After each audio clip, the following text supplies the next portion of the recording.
So hello guys, welcome back to yet another video, and today we will be learning about the anatomical landmarks of a mandible.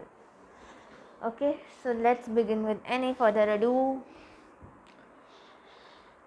As I had told the anatomical landmarks of maxilla, if you haven't watched it guys, go watch it. I will put the link in the description, and let's just start now. This is a mandible cast I have painted, and we will be learning the stress bearing areas, the relief areas, and the limiting areas of the mandible. Okay, so first one, the stress bearing area is divided into primary and secondary. The primary stress bearing area is the buccal shelf area, which is nothing but this dark green portion over here. As you can see, this and this in the sides, alright, that is the buccal shelf area. And the secondary stress bearing area is the labial and the lingual slope of the residual ridge.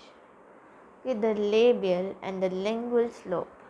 Okay, this yellow and this, they are the labial and the lingual slope of the residual ridge.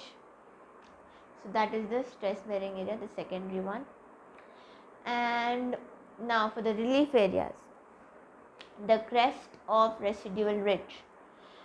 So this red portion is nothing but the crest of the residual ridge. And mylohyoid ridge. So if you have studied the anatomy of a mandible, you must have studied about the mylohyoid ridge, the oblique ridge and everything. So for you, so this is a cast, alright, but I have this model too with me. Alright, so this is a mandible over here I have got, and so the mylohyoid ridge is nothing but over here behind.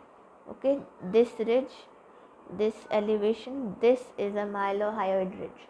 Alright, so the mylohyoid ridge is also a relief area.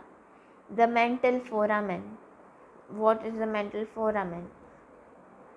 Okay, so basically this portion. So basically you can see, you know what is a foramen, right? So foramen is nothing but like a passage, alright, for the nerves and vessels to pass. So from the mental foramen, the mental those nerves and vessels will pass. Alright, so let's see on this model, where is the mental foramen. I have marked with pencil over here. This is nothing but these holes over here. This is nothing but the mental foramen, right? This hole, and you can also see from behind. So there will be a passage for the nerves and vessels to pass. Alright, and the genial tubercle is over here. Okay, there is a genial tubercle over here. Now the limiting areas, as we saw in the maxilla and maxilla, there were, so these four limiting areas are common in the maxilla and mandible. So the labial frenum over here, the red area, then the labial vestibule, this depression, and the buccal frenum at the sides, and the buccal vestibule over here, the blue, and the labial. Then there's this extra frenum, that is the lingual frenum over here. Okay, this is also called the tongue tie, attachment for the tongue. So this is the lingual frenum over here, and this brown over here, brown portion, these are nothing but the retromolar pads. And the alveolingual sulcus is this one, the blue portion inside. This is nothing but the alveolingual sulcus. And then there's a pterygomandibular raphe, which I think I can't show you here, but yeah, so that is also a limiting area. Alright, now I want to let you know the boundaries of the buccal shelf. So this is basically asked in the exam, so I'll just tell you what are the boundaries of this buccal shelf area. the boundaries of the buccal shelf area. So basically, anteriorly, okay, that is basically the medially, it is the crust of the alveolar ridge, and over here laterally it is the oblique line. The oblique line continues here. Let me show you in this one. This is nothing but the oblique line, okay.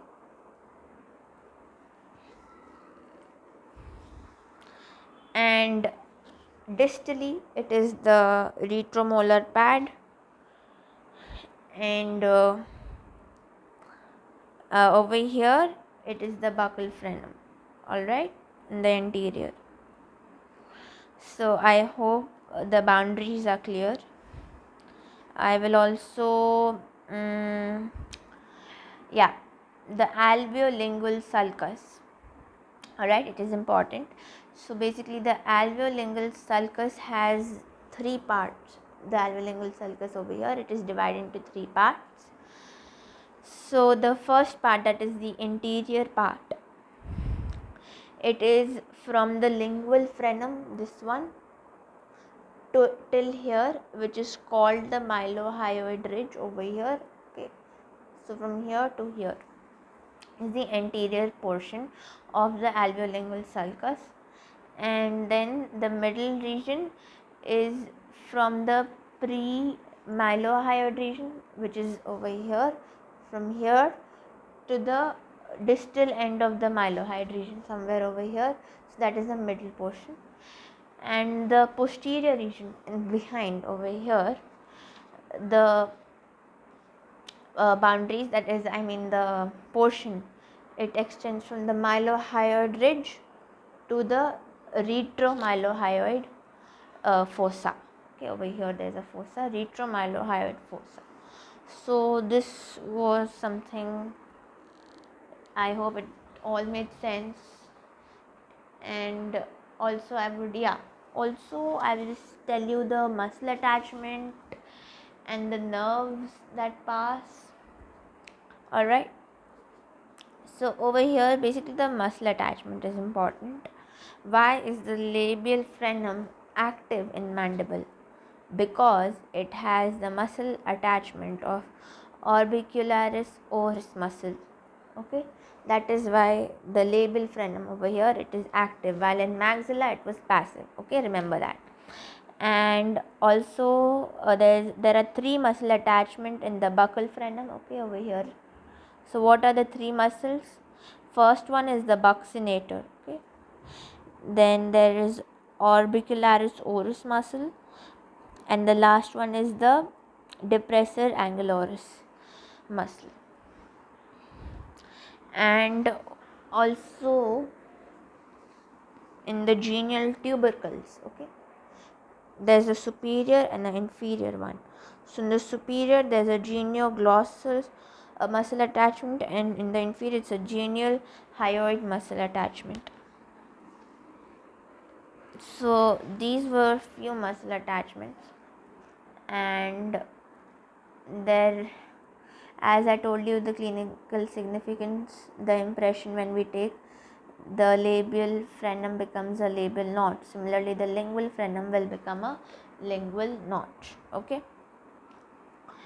And the buccal shelf will become a buccal flange resting on the buccal shelf, and the alveolingual sulcus becomes the lingual flange, all right. And the residual alveolar ridge becomes a alveolar groove, okay, residual alveolar ridge, okay. So this was something, and I hope it was clear. All right guys, thanks for watching the video.